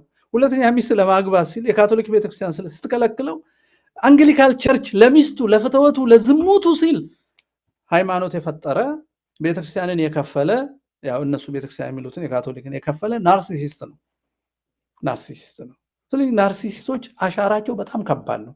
ለዚህ ነው እነሱን አውቀን ዛሬ በትግል ላይ ያለን ሰዎች የኢትዮጵያን መከራ ለማቃለል ትግል ላይ ያለን ሰዎች መሪዎችን በቅርበት መከታተል አለብን። እንዳያውኩን እንዳያሳስቱን፣ መሪዎችን እንዳያውኩን እንዳያሳስቱን በቅርበት። ምንም ቀልድ የለም። ይሄ ከሰፈሬ ስለተወለደ ወይንም መናገር ስለሚችል አይደለም። ስቦ ማኒፑሌት አቅርቦ ማጭበርበር ሳራ ሳይቶ ገደል መክተት የናርሲስቶች በሽታ ስለሆነ መሪዎቻችን ምንም ጀግና ቢሆኑ ምንም ታዋቂ ቢሆኑ ምንም ተናጋሪ ቢሆኑ የናርሲሲዝም የእኔ ባይነት በሽታ ካላቸው በፈጽመው ልንከተላቸው አይገባም። ፈጽመው ልንከተላቸው አይገባም። ሄንሪ ስምንተኛ ያደረገው ምንድነው? ነባርነትን ነው የተዋጋው። ከሱ በፊት የነበረው የካቶሊክ ቸርች ተዋጋ ለፍትወቱ ሲል። በእኛ ሀገርም ኮሚኒስቶቹም ይሁኑ ዘረኞች የብሔር ነፃ አውጪዎች ነባር የሆነችዋን ኦርቶዶክሳዊ ተዋህዶ ቤተክርስቲያን የሚወጉት የራሳቸውን አዲስ ራሳቸውን ለማስመለክ ነው። ከነሱ በፊት የተከበረ ነገር እንዳይኖር፣ እሴት ሁሉ ከነሱ እንዲመነጭ፣ መልካም ነገር ሁሉ ከነሱ የተገኘ እንዲመስል ነባር ዘለቄታዊነት ያለው የተወደደ ብዙ ሰው የሚከተለው ነገር ሁሉ ያጠፋሉ። ለዚህ ነው ሲኖዶስ መከፋፈል፣ መጅሊስ ማፍረስ፣ አማራ መግደል፣ አባገዳን ከባህላዊ አባገዳነት ወደ ፖለቲካዊ አባገዳነት መቀየር፣ ይሄን ሁሉ የሚያደርጉት እኛ ሀገር ናርሲሲስቶች ናቸው። ለዚህ ነው እኔ ይሄን ርዕስ የመረጥኩት ወዳጆቼ። ለወደፊቱ መከራችን እንዲቋረጥ ከፈለግን እኔ የሚል ማንኛውንም መሪ እምቢ ማለት አለበት። ፈጽሞ ልንከተላቸው አይገባም። ታላቅ በሽታ ነው። እንግዲህ ከላይ ለናሙና ያሳዩአቸው ስንት መሪዎች ነው ያሳዩአቸው? 6 ነው። የነዚህ 6 መሪዎች እንዴት ተፈጠረ? ያስነ ልቦናቸው ከየት አመጡት? ቤተሰቦቻቸው ምን አይነት ነበሩ? ማህበረሰቡ ምን አይነት ነበረ? በዛ ወቅት አውዱ ምን ነበረ? በሚመሩበት ዘመን እሱን ነው ማነሳላችሁ። 7ኛው አብይ አህመድ ነው። በህይወት ያለ አሁን የሚመራን ሰው ስለሆነ አብይ አህመድ አሊ ከላይ ለናሙና ያነሳናቸው 6ቱ ናርሲሲስት መሪዎች ማንነትን ጠቅልሎ የያዘ የተለየ ናርሲሲስት ነው። የተለየ ነው። የነዚህን ሁሉ በሽታ የያዘ ነው። ደግሞ እሱ ከ6ቱም ልዩ የሚያደርገው እሱ ተለዋዋጭ በራሱ ዜጎች ጥፋት የሚረካ አዲስ ልማት ሳይሆን ነባሩን በመንቀል የተጠመደ እና ለዝና ሲል ማንኛውንም ነገር የሚያደርግ ሰው መሆኑ ነው። ስልጣን እንደያዘ አስቡ። ኖቤል የሚያገኝበትን ሲጥር የሆነ ሳተላይት ከቻይና ወደ ሰማይ ላክም ብሎ ስለሱ ሲያስወራ የአባይ ግድብ ውሃው ሞላ፣ ጎርፍ ሞላ። ዝናብ እኮ ዘንቦ ድሮም ጎርፍ በዛ ነው የሚያልፈው። ግን ኤኒቲንግ ምንም ነገር ለዝና የሚሆን ከሆነ ትኩረት ለመሳብ ከሆነ ሶስቱን በሽታዎች ለማሟላት የሚያደርግና ነባርነት ላይ የዘመተ ነባሩን ነቅሎ የማያውቀውን ለማምጣት የማይዘልቀውን ለመትከል የሚሞክር ነው። እነዚህን 7 መሪዎች አይተን እነዚህን ወደ ሀገራችን ተመልሰን አሁን ያለውትን መሪዎች ናርሲሲስት መሪዎች ለማስወገድ የምትታገሉ ወገኖቻችንን እንድትጠነቀቁ መጨረሻ ክፍል ላይ የተወሰነ ነገር አነሳለሁ ማለት ነው። እስቲ ናፖሊዮን ቦናፓርት ላይ ልመለስ። ታላቅነት ይገባኛል በሚል አባዜ የተለከፈና ለራሱ የተጋነነ የሰብዕና ምስል የሚሰጥ ሰው እንደነበረ ቅድም አንስቻለሁ። ናፖሊዮንን ከአብይ ጋር ላወዳደርላችሁ። ናፖሊዮን እንዳልኩት ታላቅነት ይገባኛል በሚል አባዜ የተለከፈ ሰው ነው። ይሄ እንግዲህ የናርሲስት በሽታ አንዱ ምልክት ነው። ለራሱ የተጋነነ የሰብዕና ምስል ይሰጣል ናፖሊዮን። አብይ አህመድ እንደዚሁ የጦር ጀነራሎችን፣ አርቲስቶችን፣ ሚኒስትሮችን፣ የሃይማኖት ሊቃውንትን፣ ፓስተሮችን፣ ኡስታዞችን፣ ጳጳሳትን ሁሉ ከበታቹ አድርጎ ከላይ በወንበር ቁጭ ብሎ ፓትሪያርክ ቆሞ እንዲህ ብሎ የሚቀመጥ ሰው ነው። ለራሱ ከፍተኛ የሆነ ቦታ የሰጠ ሰው ነው። ሁሉንም ሊያስተምር የሞከረ ሰው ነው። አርቲስቶችን አስተምሯል፣ ጳጳሳትን አስተምሯል፣ የመጅሊስ ሰዎችን አስተምሯል። እንግዲህ ትምህርት ማለት በሱ ቤት አስተምሯል። አዲስ ነገር ነግሯቸዋል፣ እነሱ ማያውቁትን። ከናፖሊዮን የሚወስደው አንዱ እሱ። ናፖሊዮን ምክር ባለመስማቱና በራሱ ቅዠት በመመራቱ ሩሲያን ወሮ አይደለ ወደቀ ያልነው። የገነባውን አውሮፓ አቀፍ ጠንካራ ሰራዊት አጠፋ። አብይ አህመድም የማንንም ምክር ባለመቀበል መላውን ሀገር ወደ ጦርነት አስገብቶ መከላከያውን እያስፈጀ ነው፣ ዜጎችን እያስጨረሰ ነው፣ ኢኮኖሚውን እያደቀቀ ነው። አንድ ሃይማኖትና አንድ ክፍለ ህዝብን ለማጥፋት በትግራይ ህዝብ ላይ የፈጸመውን ፍጅት አሁን በአማራ በሌሎች በኦሮሞዎች ላይ እየፈጸመ ነው። የትግራይ ፍጅት እኮ ወያኔ ቢሆንም የጀመረው ሰራዊቱን በመምታት የሰራዊቱን መመታት አብይ እንደሚያውቅ የውስጥ ምንጮች እየነገሩን ነው። እኛ እያወቅን ነው ያስደረግነው ነው የሚለው ይሄ ሰውዬ። ሀገር መሪ ከሆነ ሰራዊቱ እንዳይጠቃ መጠበቅ ያለበት እሱ ነበር።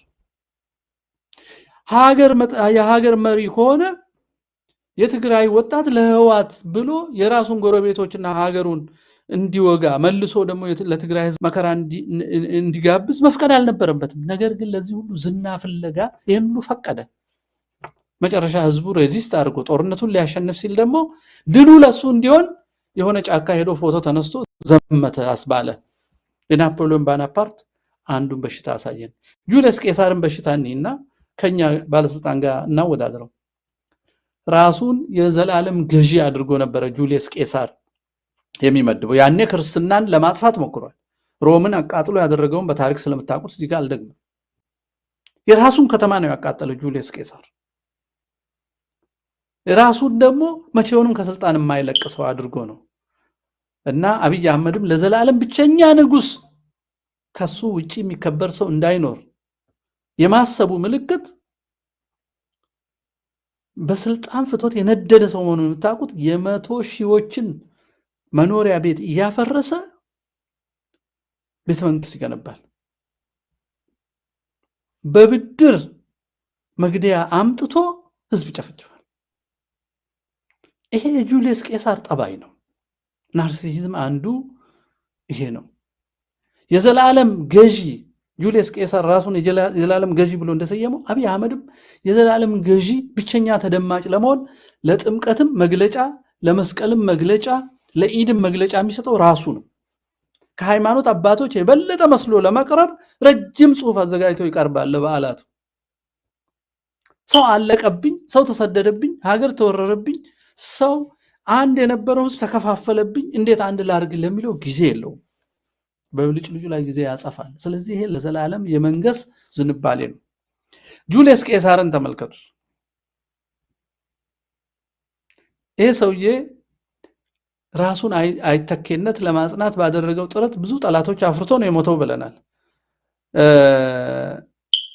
እንደዚህ ሁሉ አብይ አህመድ በዚህ ናርሲስ ዝንባሌው በ7 ዓመት ውስጥ በመጀመሪያው 6 ወር ያገኘው መከበርና ተቀባይነት ሁሉ አጥፍቶ አፍርሶ አሁን ያለው በጥበቃ በስለላ በገንዘብ በመክፈል አክቲቪስቶች በማሰማራት ራሱን አጥሮ ነው ያለው። ጠላት አፈራ። የራሱን ሀገር ልጆች ኢትዮጵያኖች ጠላት ሆኑት። የኦሮሞ ህዝብ ተቆጣ፣ የአማራ ህዝብ ተቆጣ፣ የትግራይ ህዝብ ተቆጣ፣ የደቡብ ህዝብ ጉራጌው ጋሞ መከራ ላይ ነው። የአብይ ወዳጅ ማን ነው? ከጥቂት በዘረፋ ከተሰማሩ ለሱ ሲገዙ ቤት የሚያገኙ ለሱ ሲገዙ መሬት የሚሰፋቸው እሱ የጠላቸውን ሲገሉ እርሻ የሚያገኙ ሰዎች ካልሆኑ በስተቀር የሱ ወዳጅ ማን ነው? የኢትዮጵያ እምነቶች በሙሉ እንዲከፋፈሉ እንዲበታተኑና በሱ ስር እንዲጠቀለሉ ያደረገው ጥረት የሃይማኖት ቤተሰቦችም እንዲጠሉት አድርጓል። አብይን ከልብ በወዳጅነት የሚቀርበው አንዳች ሰው የለም። የሚያጨበጭቡለት ለሆድ ያደሩና የእርሱን ዘር ለማጥፋት እኩይ ፕሮጀክት ዘር የማጥፋት እኩይ ፕሮጀክቱን የሚደግፉ የኦነግ ኦሮሞማና ህዋታውያን ብቻ ናቸው። እሱን ለጊዜው የሚደግፉት እሱንም በመሳሪያነት ሊጠቀሙበት ነው። እሱን የሚደግፉት ደግሞ ውጭ ገብ እምነቶች ሆነው በማይኖሪቲ ወይ በአናሳነት ነባርን የሚጠሉ አዳዲስ እምነቶች ሊደግፉት ይችላሉ፣ ነባሩን እንዲያጠፋላቸው። እሱን የሚደግፉት በሐሰት ትርክት ሐውልት አቁመው በሐሰት ትርክት ሀገር ለመፍጠር እየደከሙ ያሉ ሱሁታን ሐሰተኞች ብቻ። ጤናማ ሰው አብይ አህመድን ሊደግፍ አይችልም፣ የለም። ናርሲሲዝም እንደዛ ነው የሚያደርግ። መጨረሻ ከሰው ሁሉ ያጣላሃል። ክሊዮፓትራን እንመልከታት። አብይን ክሊዮፓትራ ውስጥ አያታለሁ እኔ። እሷ ባበጀቻቸው ስትራቴጂክ ግንኙነቶች ጉድኝቶች በልዩ ጥበቦቿ ስልቶቿ ከፍተኛ የስልጣን አቅም ደረጃ ላይ ደርሳ ነበረ ብለናል። መሪ ሆና ነበረ። አብይ አህመድ ጥበብ በጎደለው፣ እሷ ጥበበኛ ነች፣ እሱ ደግሞ ጥበብ በጎደለው፣ ብልጠትና ጥበብ ይለያያል። ግን ብልጠት በበዛበት 2 ቀን አድሮ 1 ቀን አድሮ በሚጋለጥ ማታለያ ንግግሮቹ ጊዜያዊ ድጋፍ የሰበሰበ ሰው ነው። ኢትዮጵያኖች ቦምብ ቀልበውለታል፣ በዛ ምክንያት ሞተውለታል። ሰዎች በእርሱ ፈንታ የተወረወረበትን ቦምብ ቢቀልቡለትም በሱም ቲያትር የሰራ ሰው ነው። ሆስፒታል ሄዶ ተናግሮ ከዛ በሷ ትርፎ እንደገና ወደሚቀጥለው ማጭበርበሪያ የተጓዘ ሰው ነው። እንዲሁም ተቃዋሚዎችን ሁሉ በማታለል ወደ ሀገር አስገብቶ አንድ ቦታ ከሰበሰባቸው በኋላ ማክሸፍ ችሏል። ይህ ማንነቱ እንደ ጤዛ ረግፎ ተጋልጦ ሲገኝ በማሰር በመግደል በጦርነት ስልጣኑን የሚከላከል ሆኖ ቁጭ ብሏል አሁን። ስለዚህ ክሊዮፓትራ እንደዛ ነው የሆነችው። ሁሉንም የስልጣን ምንጭና ዘርፍ ለመቆጣጠር በነበራት ከፍተኛና ያልተገደበ ፍላጎት ለውድቀት እንደተዳረገች ሁሉ አብይ አህመድ በበኩሉ ፖሊስን፣ ሚሊተሪን፣ ደህንነትን፣ የፋይናንስ መዋቅርን፣ ሚዲያን፣ የእምነት ማዕከላትን፣ አርቲፊሻል ኢንተለጀንስን ሁሉንም ለራሱ ተጠሪ አድርጎ ጠቅልሎ ይዞ የኦርቶዶክስ ሃይማኖትን ለመጠቅለል አሁን ሲኖዶሱን ከፋፍሎ ሰሞኑን እነ ሳይሮስን ወደ ስልጣን አምጥቶ ውጉዝን ወደ ስልጣን አምጥቶ መጨረሻው ግን እንደ ክሊዮፓትራ ሊሆን ይችላል። ደግሞ ታሪክ የሚያሳየው እሱ ነው። አዶልፍ ሂትለርን እንመልከት። አብይን አዶልፍ ውስጥ እናየዋለን።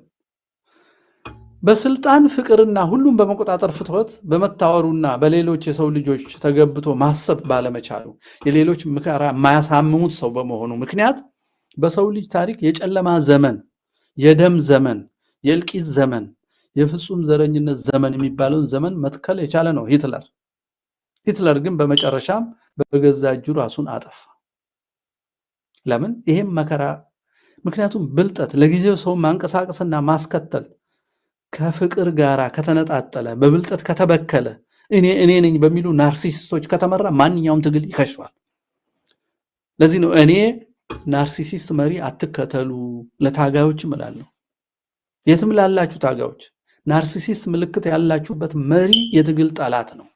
ለድል ከበቃችሁ በኋላ ለሌላ መከራ ይዳርጋችኋል። ምክንያቱም ሊመለክ ይፈልጋልና እሱን ሊያስመልክ ከሚችል ማንኛውም ጠላት ጋር ሁሉ ከመተባበር አይመለስም። አዶልፍ ሂትለር የጠፋው እንደዚህ ሆኖ ነው። የደም ዘመን፣ የጨለማ ዘመን፣ የእልቂት ዘመን ተብሎለታል። ፍጹም ዘረኝነት ደረጃ ስለደረሰ ሂትለር በመጨረሻም በገዛ እጁ ራሱን እንዳጠፋ ሁሉ አብይ አህመድ ከልጅነቱ ጀምሮ እናቴ ሰባተኛ ንጉስ ነህ ብላኛለች በሚል የንግርት እስረኝነት በተፈጠረ ናርሲሲስት ስነ ልቦና የሚኖር ሰው ነው። ንግርቱ አስተዳደጉ አስሮታል።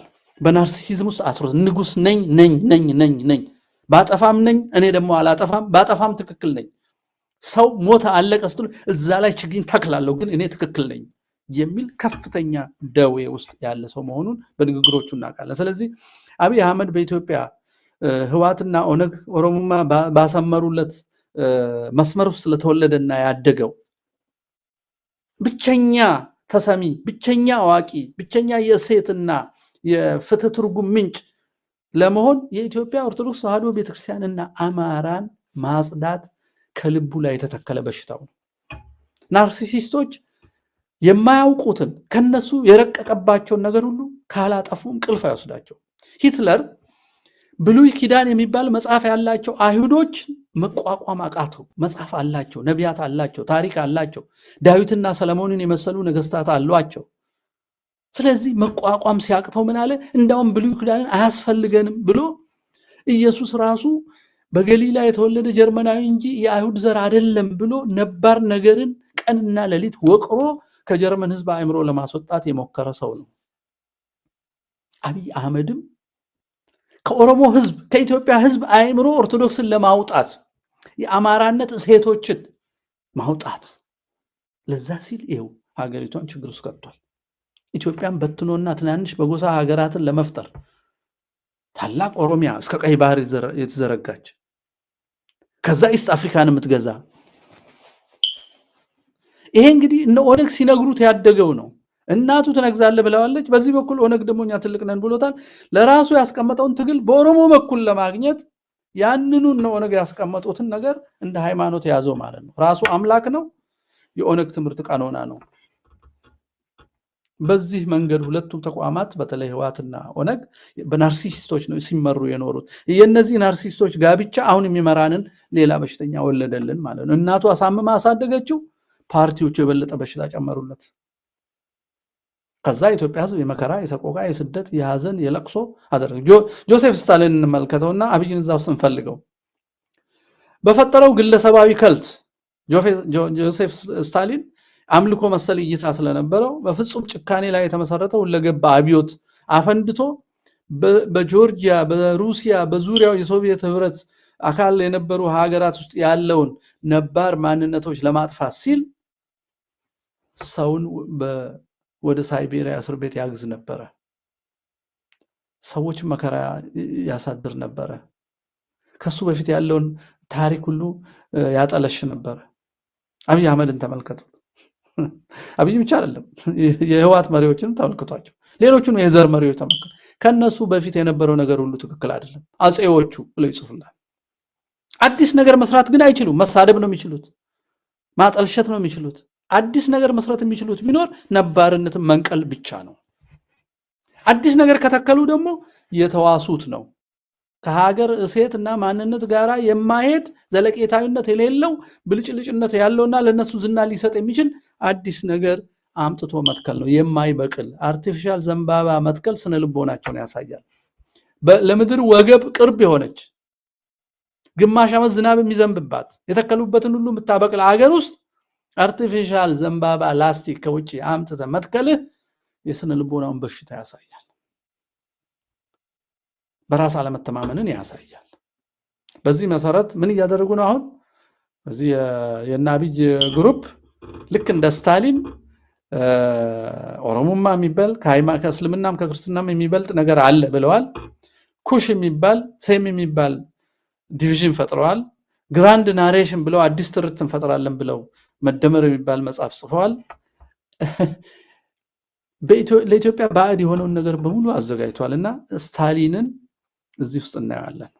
ሄንሪ ስምንተኛ ውስጥ አብይ አለ። ሄንሪ ስምንተኛ ውስጥ ቅድም እንዳልነው ከፍጹም አምባገነኑትና ሁሉን ለመቆጣጠር ካለው ሉጋም የለሽ የስልጣን ፍትወቱ የተነሳ ሃይማኖትን ሳይቀር የከፈለ አዲስ መንገድ የከፈተ ሰው ነው ብለናል። ሄንሪ ስምንተኛ አብይ አህመድ ከፍትወቱ የተነሳ ሳይሮስ ወሊሶ ልኮ በሰራዊት እያስጠበቀ አዲስ ሲኖዶስ ለመፍጠር የሰራ ሰው ነው። ያን የፈጠረውን ሲኖዶስ ህጋዊ ለማድረግ 50 ሰው በአንድ ጊዜ በሻሸመኔ ያሳረደ፣ ሺዎችን ያቆሰለ፣ ብዙዎችን ያሰደደ ሰው ነው። ሄንሪ ስምንተኛን እዚህ ውስጥ እናያለን።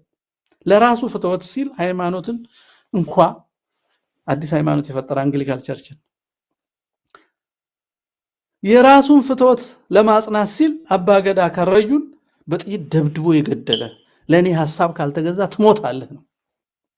ሃይማኖታዊ ቀኖና ዶግማን በደብዳቤ የሚሽር የተወገዘን ሰው ብፁዕ ያሰኘ ሰነፍ ጳጳሳትን አግኝቶ የሚታዘዙለትን ለሰማዕትነት ያልተዘጋጁትን አግኝቶ የኢትዮጵያን ቤተክርስቲያን ከሐዋርያት ቀኖና ወደ ጠቅላይ ሚኒስትር ደብዳቤ ያወረደ ናርሲሲስት መሪ ነው። ልብ እንበል። ናርሲሲስቶች እንደዚህ ያለ እጅግ የተወሳሰበ ከባድ የማይሽር በሽታ አለባቸው እና ይሄ ወደፊት ሀገራችንን ከመከራ ልታድኑ ትግል ላይ ያላችሁ ሰዎች ልታጤኑት ልትጠነቀቁበት የሚገባ በሽታ ነው ለማለት ነው ይሄን ያመጣሁት። ግና አንድ ጥያቄ እናንሳ። ናርሲሲስት ለልቦና ያላቸውን ሰዎች የሚያፈራ ቤተሰባዊና ማህበረሰባዊ ሁኔታዎች የትኞቹ ናቸው የሚል ይሄ ደግሞ ለትውልድ የሚጠቅምና ልጆቻችንን ስናሳድግ እንድንጠነቀቅ የሚያደርገን ነው። አንደኛ ናርሲሲስት መሪ የምንለይበት ምልክቶችን ሰጥቻችኋለሁ። እነዛ ምልክቶች ይዛችሁ መሪዎቻችሁን ለዩ። ያልበዛል በከንቱ ነው የምትሞቱት፣ በከንቱ ነው የምትታገሉት። ልጅም ስታሳድጉ ናርሲሲስት እንዳይሆን እንደ አብይ እናት ንጉስ ትሆናለህ እያልክ አሳደግከው። መኪና ሳይኖረው እያለ ሱቅ እየሄደ እና በምኞት ውስጥ የሚኖር ሰውን መሪ ካረከው በቤተሰብ ውስጥ በምኞት የኖረ ሰው በቅዠት የኖረ ሰው በሀገሩም ላይ የቅዠት ፖሊሲ ማስፈኑ አይቀርም። የቅዠት ህግ ማስፈኑ አይቀርም። ስለዚህ ልጆቻችንም ስናሳድግ እንድንጠነቀቅ ነውና ናርሲሲስት ልቦና ያላቸውን ሰዎች የሚያፈራ ቤተሰባዊ ማህበረሰባዊ ሁኔታዎች የትኞቹ ናቸው የሚል ጥያቄ ማንሳት ተገቢ ይመስለኛል። አይደለም? ተገቢ ከሆነ እነሱን ከጥናቶቼ አቀርብላችኋለሁ። ይሄ እንግዲህ ምናልባት በሚቀጥለው ሁለተኛ ክፍል በዝርዝር ልንመለከተው እንችላለን።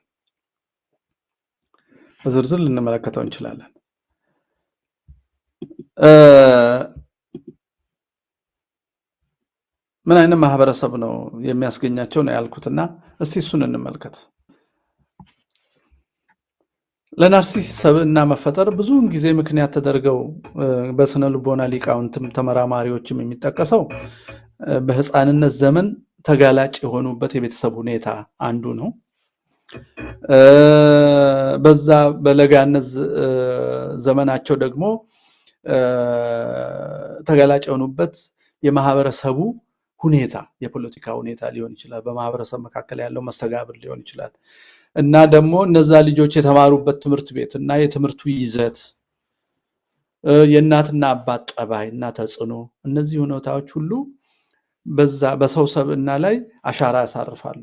ስለዚህ እኛም እናወራው የነዛ አሻራዎች አሉታዊ ከሆኑ ሰውየው ናርሲሲስት ይሆናል፣ በሽተኛ ይሆናል። ስለዚህ በሽተኛዎች እንዳይመሩን መጠንቀቅ አለብን ማለት ነው። እኛ የሚያስፈልገን መሪ በሽተኛ አይደለም፣ ጤናማ ሙሉ ሰብዕና ያለው። ሙሉ ሰብዕና ማለት የሰው ህመም የሚገባው እኔ ብቻ ሳይሆን ሌሎችም ሰዎች ማሰብ ይችላሉ፣ የኔን ሐሳብ የሚጋሩ ወይንም የጎደለውን የሚሞሉ አሉ ብሎ በትህትና ሰው የሚያዳምጥ ከኔ ወንድሞቼ ይሻላሉ የሚል መሪ ሲሆን ግን በራሱ ጥረት በማጭበርበር በመሳብ በሴራ ሳይሆን ሰዎች ያለውን ዝንባሌ ያለውን ችሎታ ያለውን ጀግንነት እንደየአውዱ አይቶ አንተ ነህ ትክክለኛ የኛን ሐሳብ የተሸከምከው የኛን እሴት የምታውቀው መስዋዕትነታችን ከንቱ እንዳይሆን የምትመራን አንተ ነህ ብለው አስገድደውት ከሆነ አስገድዶ መሪ የሚሆን ከሆነ በሽተኛ ነው። አስገድደውት መሪ የሚያደርጉት ሰው ነው ትክክለኛ መሪ። ይሄ በሃይማኖትም አለ። ጳጳስ ለመሆን ፓትሪያርክ ለመሆን አባቶቻችን የዛሬውን አያደርገውና ይሄ ብር ከፍለው በፖለቲካ ኮታ የሚሾሙትን የዛሬዎቹን አይደለም። በቀድሞ ጊዜ በገመድ ታስረው ነው ሲመት የሚቀበሉት። ታስረው ዲቁና ተገደው ነበር የሚቀበሉት። ዮሐንስ አፈወርቅን ጳጳሳቱ ጠርተው ነው የሾማቸው፣ ዲቁናውንም ቅስናውን። ለዛውም መልአኩ ለዮሐንስ አፈወርቅም ነግሮ እሺ እንዲል እምቢ እንዳይል ጳጳሱንም ሹመው ብሎ አያችሁ፣ ሁለቱንም አዞ ነው ከሰማይ። ለራሱ ሹመት የሚፈልግ ሰው ከሰይጣን ነው። ለሀገርም ለወገንም አይበጅም። ለራሱ ስልጣን የሚሻ ሰው ለመታየት ስል ጨረቃና ከዋክብት ሌሊት ብቻ ነው የሚታዩ። ፀሐይ ካለች የፀሐይ ብርሃኑ ከፍተኛ ስለሆነ የራሳቸው ብርሃን ደብዛዛ ነው። ለመታየት ሲሉ ሌሊቱ ሳይደርስ ፀሐይ እንድትጠፋ የሚጸልይ ኮከብ ወይንም ጨረቃን ይመስላል እኔ ካልሆንኩ የሚል ሰው በሽተኛ ነው። ስለዚህ ታጋዮች፣ የትም ስራ የምትሰሩ ሰዎች በሽተኞችን ላለመሸከም ጥረት አድርጉ፣ ያለበለዚያ መስዋዕትነታችሁ ከንቱ ነው ለማለት ነው። እስቲ የቤተሰብ ተጽዕኖ እንዴት እንደሚያመጣ እንየው። የቤተሰብ ተጽዕኖም በኋላ ሳነሳ በደንብ በዝርዝር ሳነሳላችሁ ቅድም ያነሳዋቸው እነ ናፖሊዮንን፣ እነ ስታሊንን፣ እነ ሂትለርን፣ እነ ክሊዮፓትራን ሌሎቹንም አስተዳደጋቸውን ባጭሩ አነሳላችኋል። አስተዳደግ እናንተ በያላችሁበት የሚመሯችሁ ሰዎችን አስተዳደግም እንድታዩ ማለት ነው። አንደኛው የቤተሰብ ተጽዕኖ ከሚገባ በላይ የሆነና ያልተመጠነ ሙገሳ ወይንም ወቀሳ የሚያቀርብ ቤተሰብ፣ አንተ ጎበዝ ነህ፣ አንተ ልዩ ነህ፣ ከሰው ሁሉ ትበልጣለህ፣ ወይንም ማትረባ ነህ፣ ጓደኞች በታች ነህ፣ ጠቃሚ ሰው አይደለህም፣ የበዛ ሙገሳ የበዛ ወቀሳ፣ ሁለቱም በዚህ የሚካቡም የሚዋረዱም ልጆች የሚካቡም የተካቡትን ለመሆን ነን ብለው ወደ ማመን ይሄዳሉ። የሚወቀሱትም ራሳቸውን የመከላከል ሂደት ውስጥ ይገባሉ። ስለዚህ ሙገሳው እውነት ላይሆን ይችላል። ስለዚህ እውነት ያልሆነውን ነገር እውነት ለማድረግ የሚጥር ሰው ናርሲሲስት እየሆነ ይሄዳል። ያኛው ራሱን ለመከላከልና ሁሌ ራሱን ለማሳየት ሲል ደግሞ የሚወቀሰው መስማት ያቆማል፣ ግብረ መልስ አይሰማም፣ ናርሲሲስቲክ ሰብዕና ያዳብራል ማለት ነው። አንዱ ይሄ ነው የቤተሰብ ተጽዕኖ። ሁለተኛው የቤተሰብ ተጽዕኖ ትኩረት ማጣት፣ የክብካቤ ጉድለትና የስነ ልቦና ጥቃት ሲደርስበት ነው። አንድ ሰው በልጅነቱ ትኩረት ሲነፈግ፣ ክብካቤ ጉድለትና የስነ ልቦና ጥቃት ሲደርስበት፣ የስነ ልቦና ድጋፍ በማጣቱ ምክንያት ወይንም በተለዋዋጭና ቋሚነት በሌለ የወላጆች ጠባይ ሁኔታ ውስጥ ሲያድግ ራሱን ፕሩቭ ለማድረግ ራሱን ቼክ ለማድረግ እርግጠኛ አይሆንም፣ በራሱ ግራ ይገባዋል። አንዳንዴ ያሞግሱታል፣ አንዳንዴ ይወቅሱታል፣ አንዳንዴ የሆነ ስራ ሰርቶ ሲመጣ ጎሽ ይሉታል፣ የሆነ ነገር ሲሳሳት ይወርዱበታል። ስለዚህ ላለመሳሳት ሰው ለማስደሰት መኖር ይጀምራል፣ ለዝና መኖር ይጀምራል። ራሱን ከሌሎች በሚያገኘው ግብረ መልስ ልክ ለማስተካከል ሲል ቋሚ የሆነ ማንነት ያጣል። በዚህ አዙሩታዊ ዑደት ውስጥ ይገባል ማለት ነው ሰውየው። ይሄ ስነ ልቦና ናርሲሲዝምን ያዳብራል። ስለሚሰለቸው እንደዚህ ሁሌ የሰውን ስሜት ተከትሎ መኖር በቃ ብሎ ህሊናውን ይዘጋና እንዳውም ሰው ሁሉ እኔም መስማት አለበት ወደሚል ከፍተኛ ትዕቢት ይሸጋገራል። አሁን ናርሲሲስት መሪዎች ለምሳሌ ጠቅላይ ሚኒስትር ቢሆኑ እና ሌሎቹ ሚኒስትሮች ዓመት እቅዳቸውን ቢያቀርቡ ሌሎች ሚኒስትሮች ካጨበጨቡለት ይደነግጣል። ጠቅላዩ ናርሲሲስት ከሆነ ሌላ ሰው ከተጨበጨበለት ይጨንቀዋል እና ተነስቶ ያዋርደዋል። ጥሩ ያቀረበው ሁሉ ይዋረዳል። እኔ ሚኒስቴር አልሆንኩም፣ ግን ሚኒስቴር ሆናችሁና በአብይ ስር የምትተዳደሩ ሰዎች እስቲ እንዲህ አይነት ነገር ደርሶባችሁ ከሆነ ከዚህ ጥናት ጋር የሚሄድ ከሆነ መቼስ ትፈራላችሁ መጻፍ እንጂ አዎ እከሌ እኮ እንዲህ አቅርቦ ጎበስ በመሆኑ አብይ ያዋርዶታል የሚል ማአት ምሳሌ ልሰጡኝ እንደምትችሉ አምናለሁ። ያደርጋሉ። ናርሲሲስቶች እንደዛ ናቸው። ማንም ሰው እንዲጨበጨብለት አይፈልጉም ከራሳቸው ውጭ እና ቤተሰቡ በባዶ የሚያሞግሰው ወይንም የሚወቅሰው ወይንም ተራ በተራ የሚለዋወጥ ቋሚነት የሌለው ሁኔታ ውስጥ ያሳደገው ሰው ናርሲሲስት ስነ ልቦና ያዳብራል። በጣም የተሞገሰ በሐሰት የተሞገሰውን ሁሉ እውነት መስሎት ይታበያል። በጣም የተወቀሰ መወቀሱን ለመከላከል ሲል ገብረ መልስን ሁሉ አይቀበልም፣ ራሱ ላይ ያተኩራል። በዚህ ሁኔታ ናርሲሲስት ስነ ልቦና ይፈጠራል ማለት ነው። ሶስተኛው የቤተሰብ ተጽዕኖ ናርሲሲስት በሆኑ ወላጆች ራሳቸው ወላጆች ናርሲሲስት ከሆኑ እሱ የዛ አይነት ቤተሰብ ያሳደገው ሰው ናርሲሲስት ይሆናል። በዚህ ሁኔታ ውስጥ ልጆች ምን ይጀምራሉ ማለት ነው? ማጭበርበር፣ ራስን ማስቀደም፣ ሽሚያ፣ ከቤተሰቦቻቸው ያዩት ሽሚያ፣ ራስን ማስቀደም ነው። ስልጣንም ይሻማሉ፣ ሀብትም ይሻማሉ፣ ዝናም ይሻማሉ። ነውርን አለማወቅ፣ አለማፈር። ለምን ጳጳስ ይሁን ሼክ ይሁን ንጉስ ይሁን አለማፈር፣ ደፋር። ቤተሰቦቹን አይቷላ ሲያጭበረብሩ ለራሳቸው እናት ለራሷ ከአባት ለአባቷ ለባሏ ሳይሆን ለራሷ የምታደርገውን አባት ለራሱ የሚያደርገውን ሰልፊሽነቱን ራስ ወዳድነቱን አይቷላ። ይገባኛል እና እሻላለሁ ከሰው እሻላለሁ እኔ የሚል ባህሪ ያዳብራሉ። እንደ የኃላፊነት ደረጃቸው ሁሉን ጠቅልሎ የመቆጣጠር ጠባይ ያዳብራሉ፣ ስልጣን ሲይዙ ማለት ነው። አራተኛው በቤተሰብ ምክንያት የሚመጣ ናርስ ምንድነው? ይህን ስነ ልቦና እንዲያዳብሩ የሚያደርጓቸው የቤተሰብ ሁኔታ አለ። ከተግባራዊነት የራቀ ቅድመ ግምትና ምኞት ነው። ከተግባራዊነት የራቀ ቅድመ ግምትና ምኞት ነው። ልጆቻቸው ልዩ ታላቅነትን ለመጨበጥ እንዲጥሩ የሚገፋፋ ቤተሰብ። አንደኛ ካልወጣህ ትምህርት ቤት አንተ ወደፊት መሪ ትሆናለህ፣ አንተን የሚያክል በዚህ ምድር የለም፣ ከሀገራችን አልፈ ለዓለም ሁሉ ልትተርፍ ትችላለህ፣ አንተ እኮ ልዩ ነህ፣ እኔ ሌላ ሰው ላይ አላየውም። ልክ ስንለው ልዩ ነኝ ይላል፣ አይምሮ ይለዋል ማለት ነው። ልዩ እኮ አይደለም። ከሰው ጋር መግባባት ያቅተዋል። አያችሁ፣ ወላጆች ልጆቻቸው በሚያደርጉት ነገር ሁሉ ጎደሎነትና የሚጠበቅባቸውን እንዳላሟሉ የነገሯቸው ካሳደጓቸውም እንደዚሁ ነው፣ በተቃራኒው ማለት ነው። ወይንም እንዲመኙት የሚያደርጉት ነገር በጣም ከሰው የራቀ ከሆነ የሰብና አይነት ወይንም በዚህ ዓለም ላይ ስለሚኖራቸው የበላይነት ቅድመ ግምት በልቦናቸው ያድራል። በቃ እኔ ይሄን ሀገር እንዲህ ነው የማደርገው ይላል ያ ሰው። ይህ ሁኔታ ትህትናን ከሌላ ጋር እኩል መሆንን አይፈቅድለትም። ስለዚህ ሰዎች እንዲፈሩት ከእርሱ ማንም እንዳይበልጥ ይሰራል። ተጨባጩን እውነታ ላለመቀበል ለራሱ ሐሰተኛ ምስል ይፈጥራል። ናርሲሲስት እንዲሆን ያደርገዋል ማለት ነው። በአእምሮ ስለራሳቸው የሳሉትን ምስል እውን ተደርጎ በሌሎች ተቀባይነት እንዳያገኝ ምክንያት የሚሆኑ አስተሳሰቦች ካሉ ሃይማኖትም ቢሆን ሰዎችን፣ ተቋማትን፣ ባህሎችን፣ እሴቶችን፣ እምነቶችን፣ ትውፊትን ማንኛውም ነገር ያጠፋሉ። እንግዲህ ለዛሬ ይሄ ክፍል አንድ ብናደርገው በሚቀጥለው ናርሲሲስት የሚያመጣውን የማህበራዊ አውድና ፖለቲካዊ አውድ እናነሳለን ማለት ነው።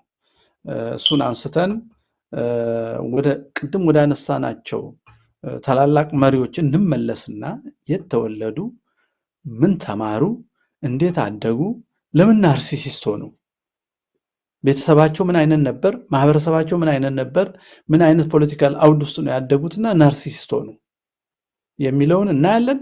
ቀጥሎ የኛ መሪዎች ከነዚህ መሪዎች የወረሷቸውን ጠባይና አሁን በትግል ሜዳ ያሉትን ይሄንን ስርዓት በመቃወም ያሉ ሰዎችም መሪዎች ይሄ በሽታ እንዳይዛቸው ከያዛቸውም እንዲታከሙ የያዛቸው ወደ መሪነት እንዳይመጡ የሚያደርግ ምክር ከዚህ ከጥናት ተነስተን እናጋራለን ማለት ነው። እንግዲህ የመጀመሪያ በዘመዴ ቴሌቪዥን የመጀመሪያውን ይዤላችሁ የመጣሁት ነው። በመሪዎች ዙሪያ አመራር ያስፈልገናል። ችግር ውስጥ ናት ሀገራችን። ናርሲሲስቶች ከ1950ዎቹ ጀምሮ እንደምታዩት ከዛ በፊት ያሉትን ሊኖሩ ይችላሉ። እኔ ለኛ ቅርብ የሆነውን ያነሳሁት እንግዲህ እንመለስበታለን ማለት ነው። ወዳጆቼ እግዚአብሔር ይስጥልኝ፣ አመሰግናለሁ።